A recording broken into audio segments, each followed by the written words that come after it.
আলোচনায় অংশগ্রহণ করবেন রংপুর 1 আসন থেকে নির্বাচিত মাননীয় সদস্য জনাব মোহাম্মদ রায়হান সিরাজি।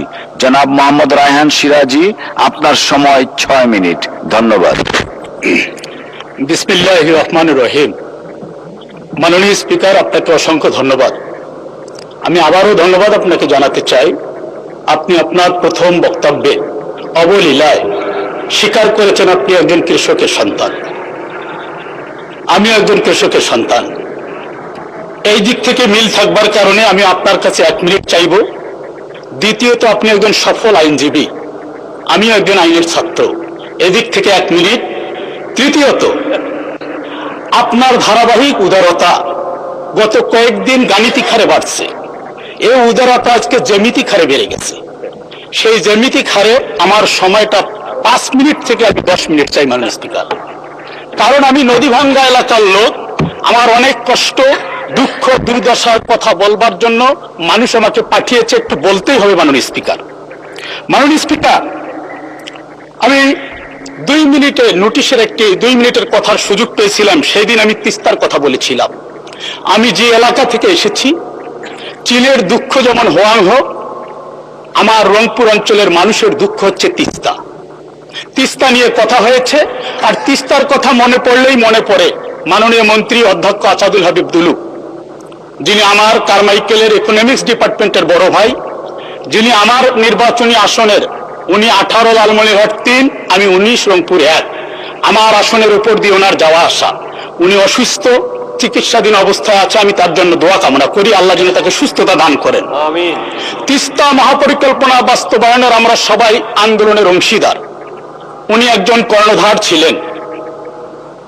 আমরা আজকে পানি সম্পদ মন্ত্রী মহোদয় আছেন, ওনার কাছে আমরা সুস্পষ্টভাবে ওনার বক্তব্যে আমরা জানতে চাই এই তিস্তা মহাপরিকল্পনার কাজটি কতদূর অগ্রসর।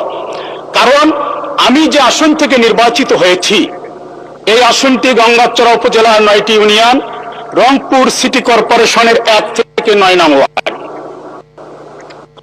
আমার উপজেলা, যেটি 7টি ইউনিয়ন তিস্তা তীরবর্তী, ময়না থেকে নোহালী পর্যন্ত 23 কিলোমিটার নদী ভাঙ্গনের মুখে পড়েছে।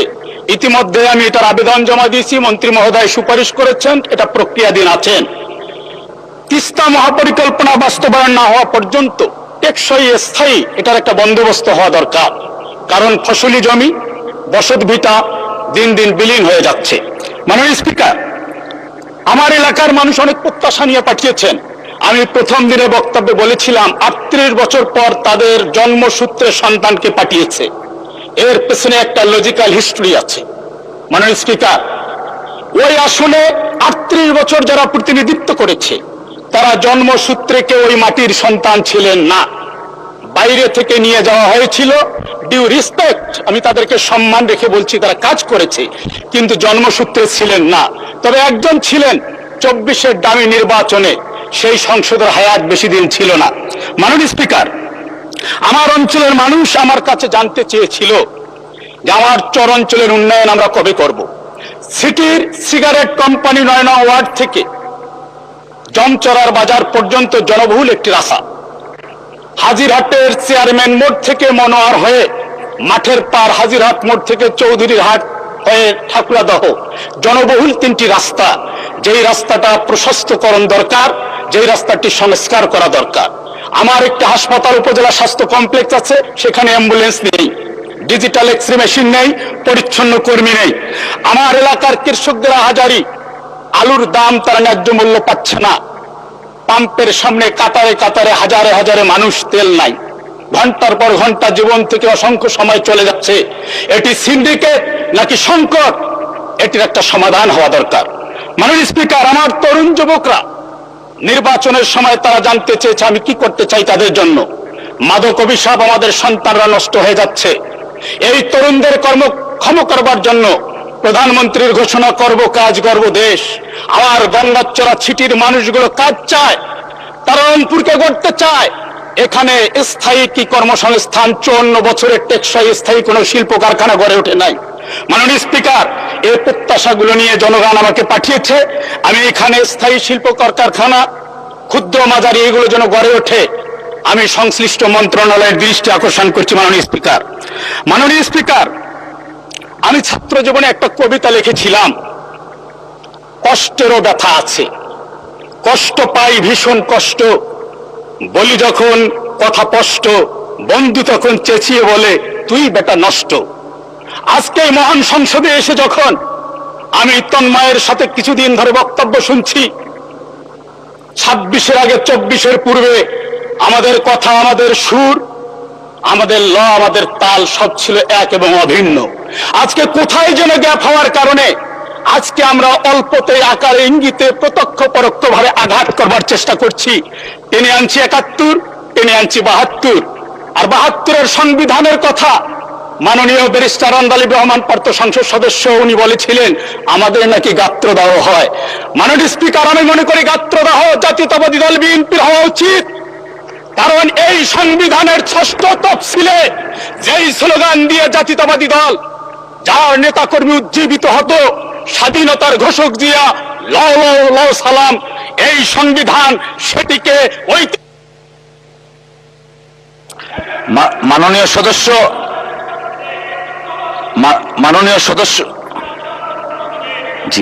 মাননীয় সদস্য 2 মিনিট নরমালি দেয়া হয়, আপনাকে আরো 1 মিনিট দেয়া হলো। লয়ার হিসাবে আপনি খুব সুন্দরভাবে চেয়েছেন টাইমটা, সর্বমোট 3 মিনিট।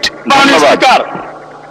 আজকে এই গাত্রদাহ তাদের হওয়া উচিত, কারণ এই সংবিধানের দোহাই দিয়ে মাননীয় মহাসচিব আছেন, উনি তো তাব্বিক ঢঙ্গে বলেছিলেন বিভিন্ন কর্মসূচিতে, কোন সংবিধান, এটি তো আওয়ামী লীগের নির্বাচনী তফসিল। মাননীয় স্পিকার, সেই সংবিধানের মায়া কান্না যখন আমরা দেখি তখন আমাদের মনে পড়ে যায় হাজার মিলিয়ন প্রশ্ন জাতির সামনে ভেসে ওঠে। এই সংবিধান নিয়ে কথা বললে কেন 71-কে টেনে নিয়ে আসা হয়? এই সংবিধানকে তো হাজারবার ছুঁড়ে ফেলে দেওয়ার কথা বলা হয়েছে। নাম বলে সময় আমি নষ্ট করতে চাচ্ছি না। মাননীয় স্পিকার, আমি আসতে চাচ্ছি একটু আগেই আমরা যেই সমস্ত ছাত্র নেতাদেরকে ছাত্র জীবন থেকে প্রেরণা মনে করেছিলাম, প্রিয় ভাই মাননীয় সংসদ সদস্য ফজলুল হক মিলন, উনি আকারে একটা কথা বলেছেন, এবার সুযোগ বুঝে সংসদে এসেছেন। আমি এই কথাটিতে কষ্ট পেয়েছি, আমরা মর্মাহত হয়েছি। আমরা 31% ভোট, 11 দল 43.9% ভোট পেয়েছে। জনগণ আমাদেরকে সুযোগ নয়, জনগণ ভোটাধিকার প্রয়োগ করে আমাদেরকে পাঠিয়েছে। এ ধরনের কথায় বিভাজনের রেখা ছাড়া আর কিছুই আমি মনে করি না। আমি আশা করি 90 দশকের ছাত্র নেতা যারা ছিলেন, ছাত্র জীবন থেকে যাকে আমরা অনুপ্রেরণার বাতিঘর মনে করি, আমরা আশা করি তাদের কাছ থেকে আমরা ঐক্যের বাণী শুনতে পারবো, বিভাজন নয়। কারণ 71 আর 72-এর চেতনার কথা বলে যে ব্যবসা বাজারজাত করবার চেষ্টা করা হয়েছিল, খুচরা ব্যবসায়ী মহাজন, পাইকার মধ্যস্বত্বভোগী দোকান পাট কুপি নিবিয়ে পলায়ন করেছে। আবারও যদি সেই চেতনাকে বাজারজাত করা হয়, আমি বিশ্বাস করি আমার প্রজন্ম যথেষ্ট কনসাস। 4র্থ শ্রেণীর বাচ্চা যখন ক্লাসরুমের 50টি ফ্যান, ক্লাসরুমের 5টি ফ্যান, ক্লাসরুমের বাইরে 50টি ফ্যানের থিওরি আমাদের সামনে দেয়, তখন আমরা আশান্বিত হই। এই প্রজন্মই তো আমাদেরকে জুলাই দেখিয়েছে, এই প্রজন্মই আগামীর বাংলাদেশ গড়বে। মাননীয় স্পিকার, সুতরাং মাননীয় স্পিকার, নতুন প্রজন্মকে পুরানা চেতনা নামক ট্যাবলেট দিয়ে অচেতন করার কোনো সুযোগ নাই। মানুষ যথেষ্ট কনসাস। মাননীয় স্পিকার, 12 ফেব্রুয়ারি 2টি ভোট হয়েছে, একটি সরকার গঠন আর একটি রাষ্ট্র গঠন। সরকার গঠন জায়েজ হলো, আর রাষ্ট্র গঠন এটি জায়েজ না জায়েজের ফতোয়া আজকে নাজেহাল অবস্থায় আজকে আইসিইউতে। মাননীয় স্পিকার, একটি জায়েজ হলো, একটির স্বীকৃতি দিলাম, একই গর্ভে 2টি সন্তান জন্মগ্রহণ করলে একটিকে স্বীকৃতি দিলাম, আর একটির ডিএনএ টেস্ট পজিটিভ হওয়ার পরেও তাকে গলা চিপে হত্যা করে মর্গে পাঠাচ্ছি। জাতি এ নিয়ে আজকে খুবই কষ্টে আছে, জাতি জবাব দেবে, না হলে নতুন করে আবার। ধন্যবাদ মাননীয় সদস্যবৃন্দ। জি, ফজলুল হক মিলন, গাজীপুর। কত? আমি ব্যক্তিগত কৈফিয়ত দেওয়ার জন্য দাঁড়িয়েছি। মাননীয় সংসদ সদস্য বলেছেন যে আমার নাম নিয়ে যে আমি বক্তব্য বলেছি সুযোগ বুঝে সংসদে এসেছেন। আমার পুরা বক্তব্যের মধ্যে যদি এই শব্দ থেকে থাকে যে সুযোগ বুঝে সংসদে এসেছেন, তাহলে আপনি যে সিদ্ধান্ত গ্রহণ করবেন আমি সেটা মাথা পেতে নেব। আর এই পুরা বক্তব্যের মধ্যে যদি আমি এটা বলে না থাকি যে আপনারা সুযোগ বুঝে সংসদে এসেছেন, যেটা বলেছে, এই অসত্য বক্তব্যের জন্য আমি দুঃখ প্রকাশ করছি। আমি মনে করি তাৎক্ষণিকভাবে বিনয়ের সাথে ওনার এই বক্তব্যটা আপনি এক্সপান্স করে দিবেন। আমি এই বক্তব্য দেই নাই, প্রমাণ গ্যারান্টি দিচ্ছি আমি পুরো বক্তব্যের মধ্যে আমার এই কথা নাই শব্দ যে আপনারা সুযোগ বুঝে সংসদে এসেছেন। এটা অসত্য বক্তব্য উত্থাপন করা হয়েছে, এটা আপনি এক্সপান্স করবেন। আসসালামু আলাইকুম। ধন্যবাদ মাননীয় সদস্য, আমরা পরীক্ষা করব, করে তারপরে যদি এরকম থেকে থাকে আমরা এক্সপান্স করে দিব। ধন্যবাদ।